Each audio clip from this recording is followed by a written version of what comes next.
I'm Keltie Maguire, and you're listening to the Kids or Childfree Podcast.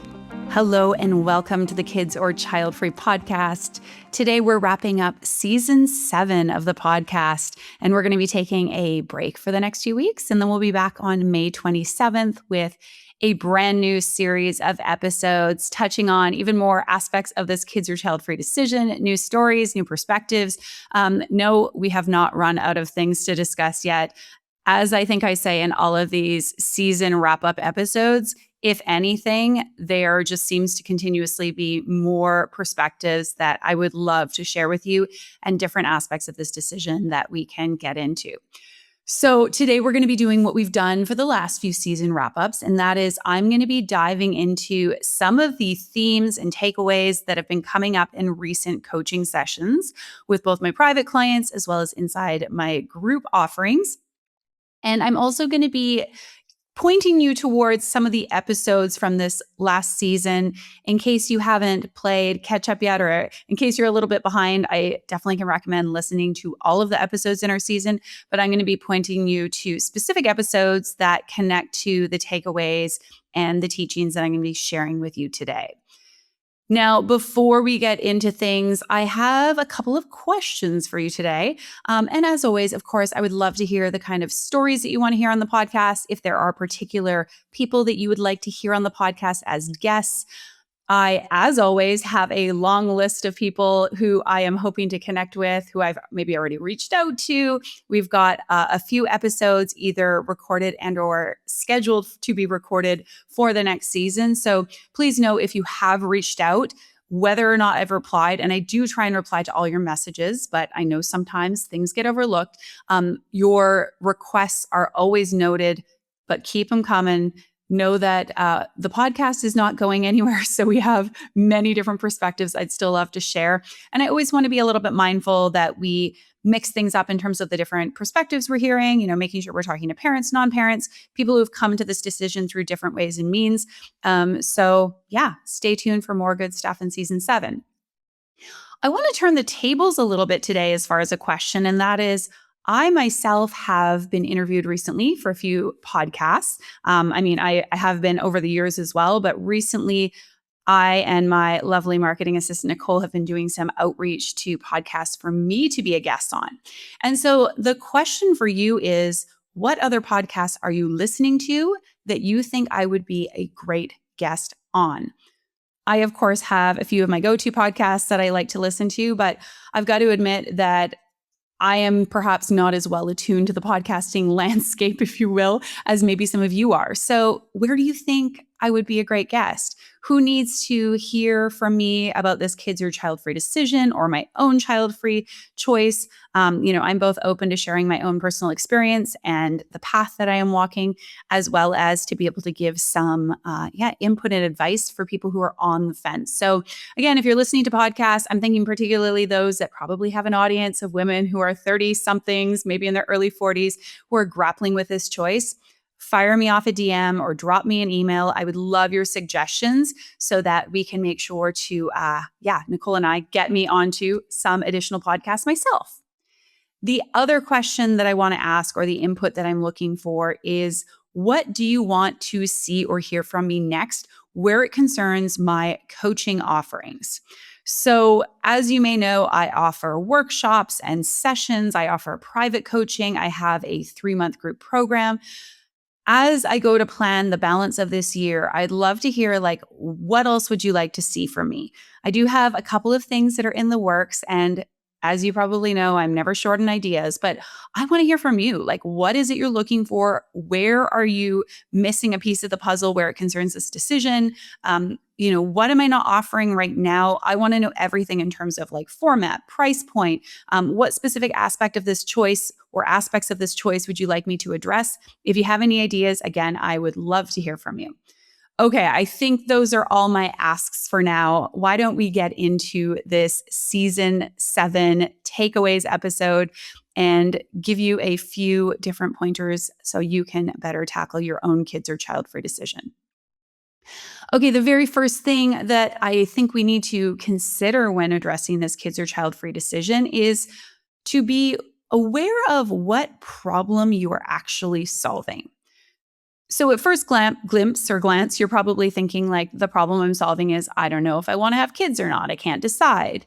And yes, while that may be true, we want to actually get more pointed than that. Because if we're just looking at this question or this decision, broadly speaking, as you know, that can be very overwhelming, right? It's like, where do I begin? How do I start to make traction or move in one direction or another?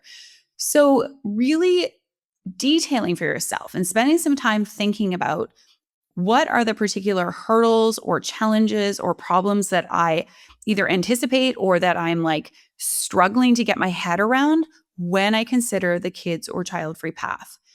And by the way, when I talk about, problems you might anticipate, I don't mean to sit down and think about every last thing that could go wrong if you choose to have kids or if you choose to stay child-free.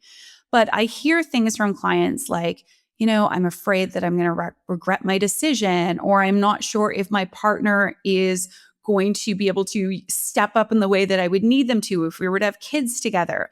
By looking at the particular concerns you have, and like I said, I like to think of these as almost like hurdles that you need to jump over or mountains you need to cross, whatever analogy you want to use, in order to make a more confident choice. So, first of all, outlining what those things are, and then shifting to address those particular concerns and questions themselves. So those become the problems you're looking to solve, if you will, rather than this problem of, I don't know if I want to have kids. Let me give you a concrete example. I hear from a lot of you that you're worried about losing your identity if you have a child or children, not having your personal needs met, feeling like you're just totally basically swallowed up by motherhood and having a kid. If the problem is, I'm afraid my needs aren't going to be met, or I'm wondering how they can be met, that's something then we want to spend some time exploring. Some ways we might do that. First of all, you are not the first person to choose to have kids or be child-free for that matter, but in this case, choose to have kids that is struggling with this worry, right? Oh, so many people go into motherhood worrying about losing their identity, about, losing sight of themselves as a person, of not being able to take care of themselves in the way that they want and need to. So knowing that there are support systems or resources, I should say, in place in the form of other people can be really helpful. Talk to friends of yours who are moms and ask them how they've managed, specifically those who you see as doing a good job in keeping, a balance, or you get the sense that they've really managed to maintain an identity outside of motherhood. So having some candid, open conversations in this case with, like I say, a friend, an acquaintance, a family member could be helpful. You can also think about or look into what sort of resources exist. So what sort of support might you enlist? Is this something that you could get support with within therapy? Are there moms groups where you can be seen and heard from fellow mothers? Are there books on the topic that would be helpful? It doesn't mean you necessarily need to enlist all of these resources right now, but knowing there is support out there can be really helpful. So, in effect, I want you to think this thing through. A lot of times, let's think of this problem as like the dark storm cloud. We're just like, oh my God, look at the scary, ominous dark storm cloud, right? But we're not actually like getting ourselves prepared by maybe having an umbrella with us, or making sure we're in the right sort of attire, or maybe not deciding to go out that day. I realize my metaphors here sometimes get a little bit, I don't know, they fall apart. In any case, we want to actually think about like how we can arm ourselves for this. So by looking at like, what are some risks associated with this particular path? What if I think about losing my identity in motherhood, like what might give rise to that happening? Maybe it's taking on too much of the mental, physical, emotional barrier. So then that becomes, is there a way that you and your partner can talk about how you're ensuring that you're balancing the workload and you're getting the kind of support that you need? Planning for worst case scenarios, even thinking about, okay, what if that happens? What if I reach a point, let's say 6 or 12 months into my child's birth, where I think like, I wake up one day and I'm like, oh my God, who am I? So much has changed. Hey, first of all, knowing that's not the end of the road. And if that happens, that doesn't mean you've made the wrong decision. It just means that there's now a certain challenge you need to address. So sort of thinking through how you might be able to address some of these worst case scenarios as opposed to just avoiding it. Let's use one more example. Let's say, for example, you are worried about being lonely or alone or not having community and connection as a child-free person. This is a really big one that I hear from a lot of you about. So again, the problem is not should I have kids or not? The problem is how can I create community as a child-free person? Or, I'm worried I'm not going to have connections and community as someone without kids. So again, knowing that you are not the first person who has chosen a child-free path, whether it's having conversations with other folks without kids that you know. If that's not the case, listening to podcasts like this one, or maybe a resource like We Are Child Free, both their podcasts as well as their profiles that they have of different child-free people can be really inspiring and share ideas. Of course, there are a wealth of different books on this sort of topic. There are communities out there. So thinking about how you could address that particular problem or challenge of how do I make connections, even if you don't necessarily go take any of those steps, but you're just sort of arming yourself with information and ideas, that can really help you actually to address the problems and concerns at hand, which in turn will allow you to better make this decision. And by the way, just going through an exercise like what I've just proposed and thinking through the different aspects of one choice or another can help you get a better sense of, is this the path for me? Are these problems I want to be solving in my life? Or maybe I'd rather deal with or handle the challenges that are associated with the other path. Because guess what? Both paths are not going to be perfect. There's going to be certain pitfalls. There's going to be challenges. But again, by looking pointedly at the challenges that you anticipate or the problems that you're concerned with, that can then help you move yourself to a place where you're better able to answer this decision than simply flip-flopping back and forth and ruminating and thinking, oh my God, no matter what I choose, things could be terrible. Okay, so a couple episodes from this past season that you might want to turn your attention to, if this is a takeaway I'm sharing with you that resonates, is episode 94 with Amrita Vijay on when platonic life partners have a child. And in this very fascinating and interesting conversation, Amrita talks about how she and her best friend became co-parents together. Now, Amrita talks about the fact that a big part of what put her off of parenthood was a traditional sort of heteronormative relationship and the burden that is so often placed on moms in our society. And so when her gay best friend said that he wanted to become a father and she started to explore this idea, possibly co-parenting, being the mother of his child, doing that together, it helped remove a lot of the problems, if you will, that she was really fixated on around this choice. And in turn, it helped her to make the decision. Again, that's episode 94 with Amrita Vijay. And as always, I will include the links for these episodes in the show notes of our episode.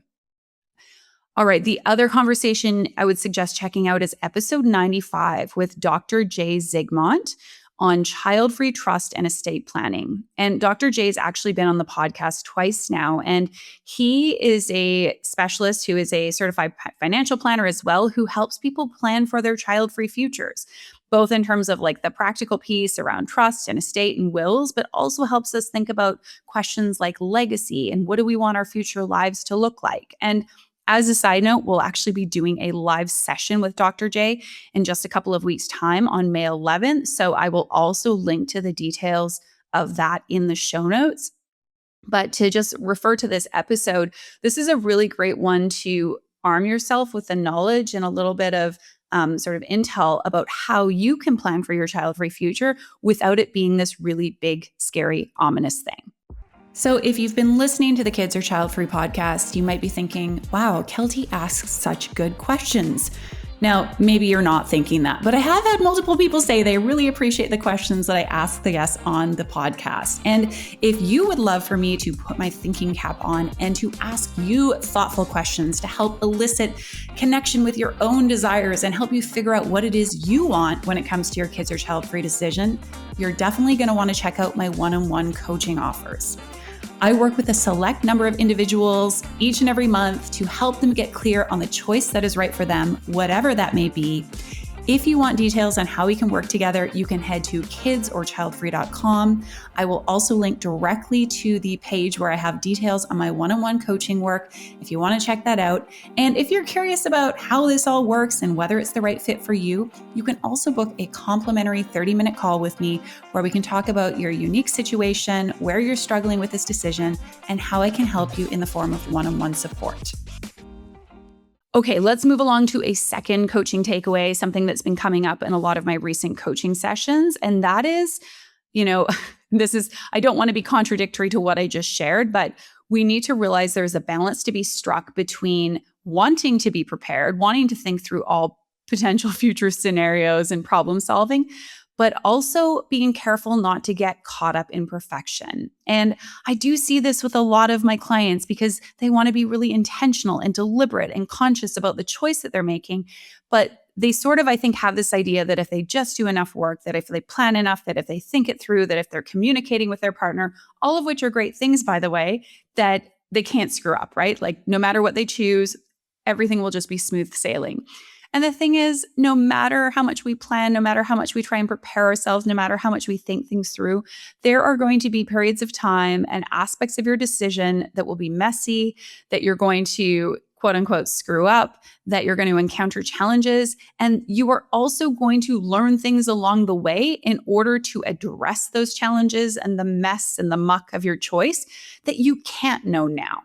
Right? Like this idea of being fully prepared, A, there's going to be certain challenges you can't anticipate, but B, there are going to be support systems and resources and, creativity that's going to arise within you through whatever path you choose, that there's no way of knowing those things now. So again, this idea that you're going to be fully prepared, or as a lot of people like to think of it, like 100% ready for whatever comes next, is false. You've maybe heard me say it before, but we do need to get to a place of feeling ready enough, prepared enough, confident enough. And that's going to require personal discernment. But in effect, it's doing enough of this sort of intentional, deliberate work to feel like, yeah, okay, I'm scared, but I also trust that I'm going to be able to figure it out and that I've done enough thinking through that I'm not just blindly going into this decision. Okay, a couple of wonderful episodes that I would suggest checking out are episode 90 with Heather and Doug Bonaparte on how to money together in parenthood. And this is also like a very good hands-on way to think about and talk about finances with your partner around this decision. But what I also really like about this episode is the fact that Heather and Doug talk about the fact that sometimes on paper, this decision, in particular to have children, it's not going to make sense. As Heather says, sometimes the math just doesn't math. And so this doesn't mean that you should go into parenthood without having had important conversations around your finances and having done a certain amount of due diligence to get things in place. But it does mean that there are certain things that you're just going to have to figure out and navigate your way through. So this is a wonderful conversation that is going to be way less financial or let's say monetary sort of hands-on. How much do I need to save? What exactly do I need to do? And it's more about how to communicate with your partner and talk about finances. And frankly, this kids or child-free decision in general. It's a really, really good episode and it's a lot of fun. Heather and Douglas are also, they're married to one another. Douglas is a certified financial planner. Heather has a background as a lawyer. So it's just a really good dynamic and an episode I definitely suggest tuning in for. The other conversation I would suggest listening to is episode 99 with Helena de Groot. And Helena, I always struggle with this lovely Belgian last name, de Groot, I think is probably more accurate pronunciation. In any case, the episode is called On Finding Peace Amid the Discomfort of Doubt. And Helena is this wonderful example of somebody who has over time committed to this child-free decision, this real deep inclination that she long had, but that was met by a lot of struggle and contradiction, having in her first marriage married a man who wanted to have kids, confronting a lot of external pressure for herself to become a parent, I should say. And the cool thing about this episode is she talks about the fact, as the title says, that you can find peace, that you can find contentment, even amongst the doubt and the discomfort and the parts of this choice that you may grapple with and find hard. So a really, really good one to listen to. Again, if you're striving with this sort of notion of perfection and doing everything just so, we can still really find a lot of joy and peace in the path that we choose, even when it's messy and chaotic sometimes. Okay, that point that I've just touched on connects perfectly with the next takeaway that I want to talk about, which is how important it is for you to cultivate self-trust when you're making this decision. And if you have been on my Instagram this week, you'll see I shared a couple of posts and sort of conversations on there around self-trust, because this is a really big thing I'm seeing come up in conversations with a lot of you, is that even though I'm talking about having a certain amount of preparation, even though I'm talking about the fact that we want to focus on how we can sort of solve or resolve certain problems or challenges, at the end of the day, what we need more than anything is a sense that I can do this. I will figure this out. And I know this is really, really hard. But honestly, folks, this is one of the biggest pieces that I see lacking in the conversations with so many of you. Is even though you tell me, yeah, I know that no matter what I choose, I'll be okay, I don't totally believe you, because if you believe that, I don't think this decision would be so hard to make. We have to start to discover and remind ourselves and reinforce the fact that we can do hard things. We can figure things out. We can enlist resources and support. We don't have to be perfect, but we can make our way through. And so if you're struggling with self-trust, and PS, I'm thinking that we should maybe do a session a little bit later this year. And I only say later this year because we have quite a few things on the calendar for the next 2-3 months. But we should maybe do a workshop around cultivating self-trust, because I just think this is something so, so important to this decision. But something you can do now is to sit down with a journal and pen, and or spend some time pondering next time you go for a walk, leave your phone at home. And I want you to think about, what are some of the hard things that you've done in your life? What are some of the challenges that you overcame?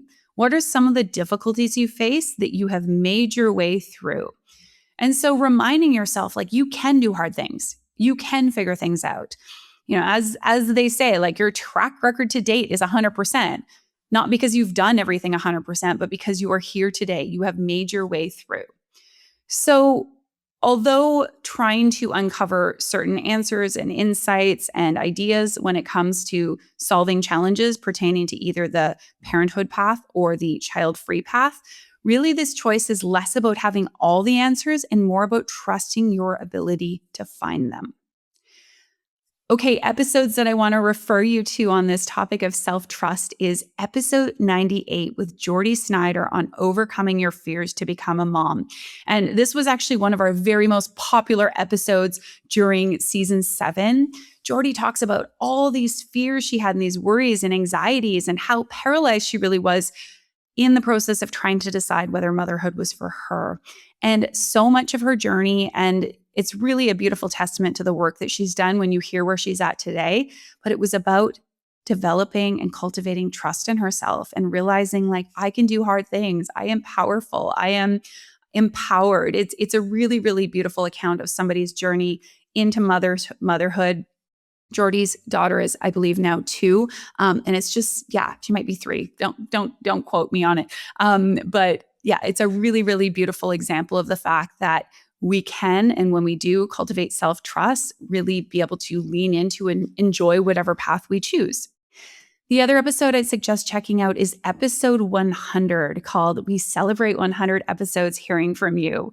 And I gotta say, folks, this was one of the feel-good moments for me over the last few months, and in particular with the podcast, because hitting 100 episodes is, first of all, such a big milestone. But more than that, I ask you to send some voice notes sharing what the podcast has meant to you, sharing a little bit about your journey thus far.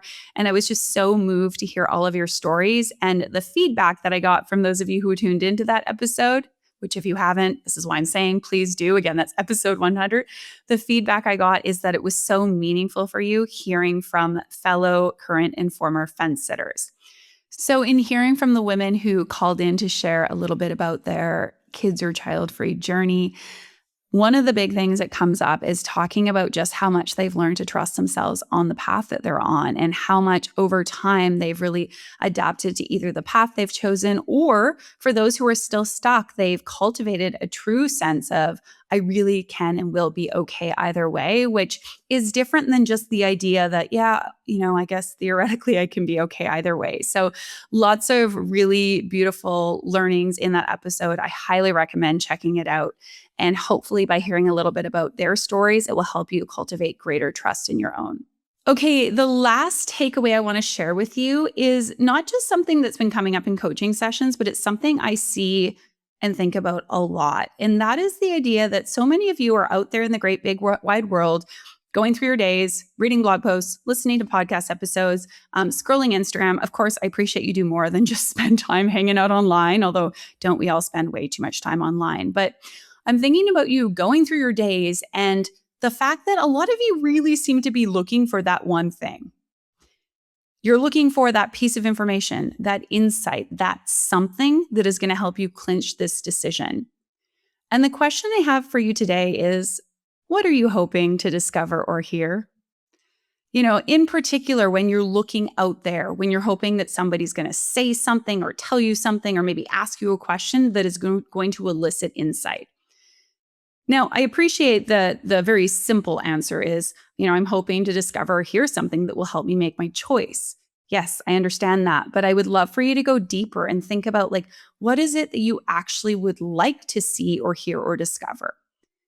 Is it confirmation that the direction you're leaning can be a really fulfilling, good life path? Do you want someone to challenge you or counter your way of thinking? I think a lot of the time we spend looking outside of ourselves just ends up with us feeling really depleted and deflated because often we're not seeing or hearing the things that we want to see and hear, or we're hearing something that runs contrary to our own desires. For example, maybe if we're really leaning towards the child-free path and you're hearing things like, well, you can't have a meaningful life without kids, that obviously becomes really painful to hear. So what is it you would like to hear? What are you looking for out there? And then we also really need to be mindful, again, when we're sort of going through our days and out there in the bigger world, is this serving you? Is it serving you to spend an hour before bedtime scrolling the fence sitter subreddit, pardon me? Is it serving you to read articles about your favorite celebrities who just decided to have a kid? I know that it can feel almost like a compulsion to want to voraciously consume everything to do with this decision, but a lot of times it ends up doing more harm than good. So I want you to be mindful about what you're taking in, but again, also just reflecting, what would I like to hear? What would I like to see? What would I like to discover the next time you think about consuming information or content in the online space, or for that matter, having a conversation with someone about this? Okay, the episodes I want to refer you to on this takeaway is episode 91 with Marsha Drutt Davis on being unapologetically child-free. This was another listener favorite over the season. Marsha is in her 80s now. I believe she's 83 or 84. And she is just such a wonderful example of someone who is really looking more within themselves and looking at the world immediately in front of her, the relationships that she has, the beauty in the world, the simplicity of a given moment, and that those things allow her to feel really good and unapologetic about her decision, as opposed to looking at the external world, which, as you'll hear in this episode, definitely forced her to confront this decision and was very confrontational in their lack of acceptance around her choice when she sort of came out, if you will, in the 70s. The other episode I'd love for you to tune into is episode 102 with Katie Snooks on her view from the fence. And again, this is another one that has had so many downloads. I think it was the most popular episode of season 7. Something that stood out to me when I spoke with Katie was the fact that because she has so bravely shared her decision-making in a public forum as a content creator with a lot of followers, she also is getting a lot of feedback from other people. She is getting comments that are, again, very confrontational about her considerations around this choice. And although I think it's wonderful on the one hand that she's sharing her story, you'll probably also agree that in her doing this, as we hear, it very likely is not serving her decision process in the sense that it is bringing up even more concerns and doubts. And very possibly a lot of those things are not what she wants to hear. So just because something isn't what we want to hear, just because it raises a question, just because it gives us a consideration, I want to be clear that I'm not saying to tune each and every one of those things out. But again, if we are in effect welcoming in a barrage of information, whether in the form of, like Katie, sharing our decision-making process publicly, or on a private note, going out into the internet, reading blogs, going through subreddit forums, doing all the things that can cloud our view of what we ultimately want. All right, that is all from me today for this takeaways episode. Now, as always, my big ask of you is to please leave a rating or review for the podcast. This is, yes, it's true, the biggest, best way to help get the podcast out there. And I will say, as a side note, I have heard that once a podcaster hits 100 episodes or about 2 years, both of which are milestones I've crossed, that things really start to snowball in terms of visibility and downloads and getting the episodes out there. And I will say, I feel like we're at a really critical and exciting tipping point right now for the podcast, but I need your help to tip the scales even further. And that is you leaving a rating, a review, either on Apple Podcasts or the Spotify app. Again, both of those things have to be done within the apps. The other thing you can do is tell a friend about the podcast, grab their phone and subscribe for them, share a post on social media if this podcast has helped you, if you're finding it useful. Even if you yourself have made a decision, I'd love for you to share that then with other people. So do the thing. I would be so grateful if you did. We've been hanging out around the same number of ratings and reviews for the last couple weeks now. So let's see if we can give things a little bit of a bump as we wrap up season 7. All right. Thank you again. As always, if you have questions, comments, like I say, if you have ideas in terms of what podcasts I should appear on, if there's something you want to share in terms of what you want to see and hear from me on the business side of things, in terms of coaching offerings and support, drop me a DM or email. And as always, if there are particular guests you want to hear on the podcast or stories that you'd like to see shared or hear shared, I should say, make sure that you also drop me a message. Thank you so much for tuning in, for being a supporter of this podcast. And I will see you back here on May 27th for the kickoff of season 8 of the Kids or Childfree Podcast. Don't go just yet. I have one more thing I want to share with you today, and that is an ask. If you are enjoying the podcast and you have not already left us a rating and a review on your favorite podcast app, you can give us a star rating on the Spotify app. If you listen in the Apple Podcast app, you can leave a rating as well as a review, i.e. share a few kind words about this podcast and how it's impacted you. This goes a really long way in helping our podcast get discovered by other listeners, prospective, or I should say fence sitters who need some help with their decision. It'll just take you a quick moment and it truly does go a long way. So again, rating, review, make sure as well that you're subscribed to the podcast so you always get future episode updates. And otherwise, I wish you a beautiful rest of your day.